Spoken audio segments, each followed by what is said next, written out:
Hi, I'm Dustin Abbott, and I'm here today to give you my most recent versus video, in that there is a new lens that's come to the market, the Sigma 16-28mm F2.8 DGDN, a full-frame wide-angle zoom for Sony FE and then also Leica L. And there is an existing competitor that really matches it in a lot of ways, and that is the Tamron 17-28mm F2.8, and this is their RXD lens. Now, the Tamron's been on the market since 2019, I believe, and of course the Sigma is just arriving to the market right now. And so can this new usurper dethrone what has been kind of the king in this category of a kind of a professional quality in terms of optical performance, wide-angle zoom lens that is kind of the affordable approach for those that are interested in having that mixture of wide focal length and wide maximum aperture in a zoom lens. Now the Sigma comes in, and is it going to be able to give you a compelling reason to choose it over the existing Tamron? So we're going to determine that and maybe give you a little information to help to make an informed decision as a part of today's video. First of all, just a quick breakdown of the basic stats here. The Sigma is a little bit more expensive. The price is estimated. It hasn't come to the market yet, so it's estimated at right around $1,000 US, whereas the Tamron is about $800 US. And so a little bit cheaper there. The Sigma is a little bit larger and heavier, though not by much. It has a 77.2 millimeter diameter. It's a little over 100 millimeters long. The Tamron is 73 millimeters in diameter and right under 100 millimeters long. The Sigma weighs 450 grams. The Tamron weighs 420 grams. Bottom line is that I don't think that either one of those is different enough to really make a difference in your buying decision. So that's not the metric I would use for making this decision. As far as minimum focus distance, the Sigma can focus down as close as 25 centimeters, giving you a 0.18 times magnification. The Tamron can focus as closely as 0.19 centimeters, giving you a 0.19 times magnification. Now, what's relevant about that is that the Tamron actually achieves that at its wide rather than telephoto end, while the Sigma is at the telephoto end, and we'll circle back to that in just a moment. Now, there are a lot of ways where these lenses perform, I would say, in a very similar fashion. In terms of being out in the field and handling them, they perform, I would say, very, very similarly. I also noted a similar performance when it comes to the autofocus, in that both of them have nice, smooth, confident focus pulls for video. As you can see, the Sigma, nice and quick, confident, no settling, but the Tamron is pretty much the same, and I couldn't really tell a difference when it came to the focus pulls there. Both of them also did a good job of tracking my face and making that transition when I put out my hand, and so the Sigma does a great job with that, but also I found that the Tamron did a great job with that as well. And so in both cases, we have lenses that perform well in terms of autofocus, and outside of that, for still shooting, I would say that focus speed and quality, consistency of focus is very similar between the two lenses. And so, on that, again, I wouldn't make a buying decision based on that because I think the performance is about the same. Now, technically, these are both internally focusing and zooming lenses, though the Sigma is a little bit more so in that while neither lens grows when you zoom, the Sigma, nothing moves from the exterior at all. Everything is on the inside, whereas with the Tamron, there's a little bit of movement backwards and forwards inside the housing, and so it doesn't get longer, but I think that there's a little bit more potential maybe from intrusion of moisture or dust, though I will note that the Tamron has a little bit more weather sealing than what the Sigma does. But for those of you that really are concerned about lenses moving in and out, while both of them are technically internally zooming, the Sigma is what I would consider a true internal zooming. And as a byproduct, I also think that the zoom action is a little bit smoother. So when it comes to the optical performance, we're going to give you a little bit of visual kind of confirmation of some of my observations that I've made during my review, and then we will come back at the end and I'm just going to give you a quick breakdown of reasons to choose the Sigma, reasons to choose the Tamron. So let's take a look at how they compare optically, because there are a lot of similarities and a few minor differences. So throughout this comparison, we'll keep the Sigma on the left and the Tamron on the right. And so when it comes to vignette and distortion on the wide end, you can see that the Sigma suffers from much more barrel distortion than what does the Tamron. The same is also true of the vignette, which is more pronounced on the Sigma, which is one of the byproducts of it going wider. It also has more distortion on the 28mm end, more pincushion distortion compared to the Tamron. While neither of these lenses has much going on in terms of fringing, I will note that I think the Sigma is a little bit the winner. We can see a little bit of fringing here, and it is neutral on the Sigma. And if we look up this way into this transition here along the mirror, another bright, kind of contrast point, we can see just a little bit of fringing on the Tamron that we don't see on the Sigma. Now, while the Tamron technically has a slightly higher magnification level, I will note, interestingly, that of the two lenses, I would say that the Sigma is the better performer up close. And so we've got a result that's really not all that different in terms of magnification, but the Sigma is giving us a little bit better up close performance. And so in some ways, that makes it the more practical lens to use, because the Tamron's best performance is actually on the wide end, but that also means you're having to get closer into an almost unreasonable range. And so I consider the Sigma to be a little bit more usable, and as you can see, a little bit stronger in terms of its performance there.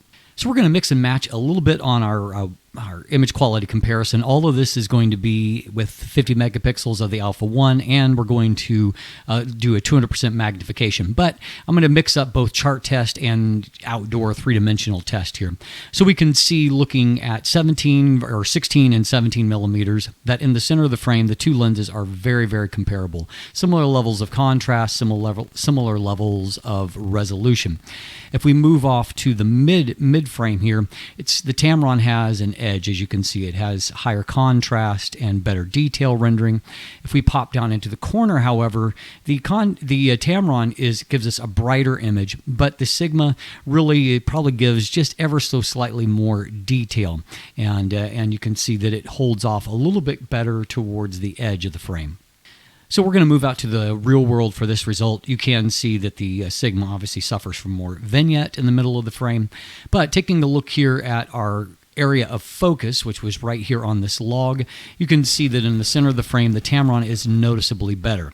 Now, if we start to move off kilter a bit, off center, you can see the Tamron is still better here, but if we pop up towards the corner, the Tamron is not necessarily better. If anything, the Sigma kind of closes the gap here, and you can see it down here to where it is ever so slightly better. So the Tamron is better in the center 2/3, and the outer 1/3 at 24 millimeters belongs to Sigma.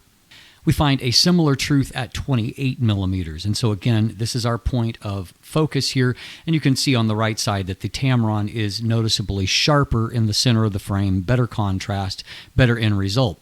If we come down here, we can see Tamron is still looking marginally better, like throughout this zone, and it's only when you get down to the very, very edge where the Sigma kind of catches up, and I would say that it delivers a similar or slightly better result. But you come off of that center point not too far, like back over to here, and you can see that the Tamron has a little bit of an edge once again.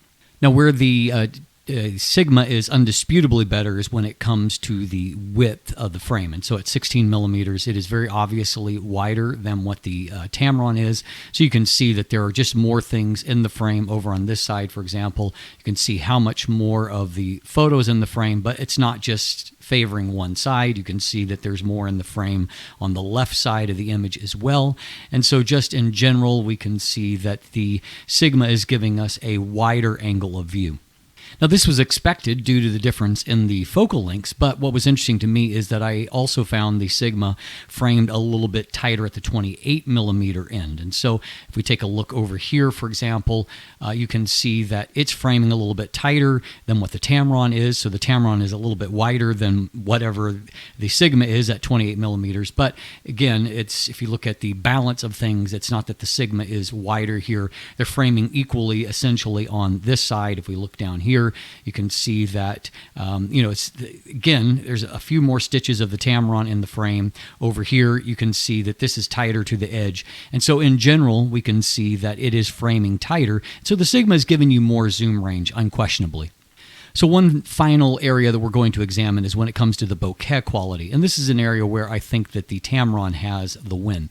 And so we can see if we look down in this area, there's just more outlining on the Sigma, whereas the bokeh from the Tamron is looking softer.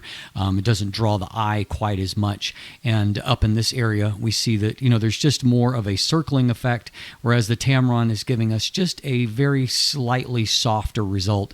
And that shows up, I think, really more than anything in this transition zone and also in the secondary image here. I think the difference is even more obvious in this particular image, and we can see that if we look into this area that just the Sigma result is busier, whereas the Tamron is a little bit softer. We move up into this area. The same is true. And just stepping back, we just see that, overall, the Tamron has given us a softer looking defocused area, while the Sigma's is just a little bit harsher, a little less pleasing to the eye. So let's talk about reasons to go Sigma. Well, I think the top reason is the focal range, in that it goes both wider, as we saw, and a little bit longer. And so you're getting a little bit more zoom with the Sigma than what you are with the Tamron. I also noted we would double back to the minimum focus distance, and as we saw in the comparison there, that while the Tamron technically has a little bit higher magnification level, I think that the Sigma's is a little bit more usable because you're getting it at a better working distance, and as we saw, the Sigma's performance up close is a little bit better, and so I would favor the Sigma in that regard. It may seem like a minor thing, but the Sigma does have an AF/MF switch, whereas the Tamron has no switches on the barrel. And so if you just want a quick way to change between autofocus and manual focus, I still find that the easiest way to accomplish that. So I give a little bit of an edge to Sigma there. Maybe there's not a lot of difference between the build quality, but I think if you're holding both of these lenses in the hand, the Sigma feels a little bit more upscale in terms of its design. It's a little bit more sculpted. The materials feel just ever so slightly better, and so it feels like a slightly more premium lens than what does the Tamron. And as we saw in our image quality breakdown, the Sigma also has slightly less chromatic aberrations.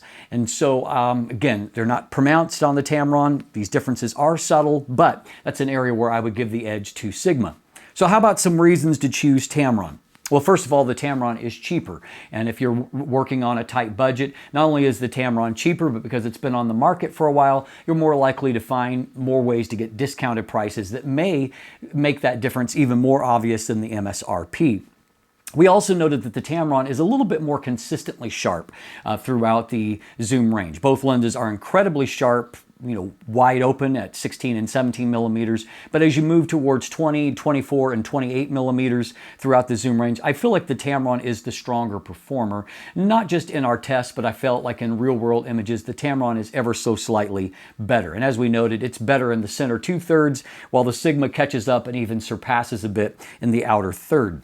The Tamron also has lower vignette and distortion. It's a less extreme zoom range, as we've noted, but the upside to that is that it has a few less of those optical flaws. It does have a few additional seal points that the Sigma doesn't have. Both of them have a gasket at the rear mount, but the Tamron also has about 3 other seal points at the zoom rings and towards the front of the lens that the Sigma lacks. And also, finally, when it comes to the optical performance, I did prefer the bokeh quality from the Tamron, and thus I preferred my up-close images with the Tamron a little bit more because I felt like the smoother quality of the bokeh just gave them a little bit of a richer feel. And so at the end of the day, I do think the Tamron's a slight winner in that regard. And so there you have it, some reasons to choose both of these lenses. As always, I'm always glad to see more competition in the market. And I'm not here to try to make a decision for you, but I hope that this little video has helped you to make a little bit more informed decision if you're looking for an inexpensive and lightweight wide-angle zoom for your Sony full-frame camera.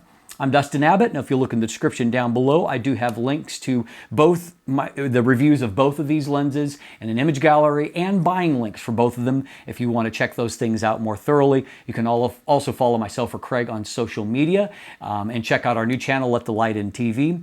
I would love it if you became a patron or purchased channel merchandise. And of course, if you haven't already, please click that subscribe button right here on YouTube. Thanks for watching and have a great day, and let the light in.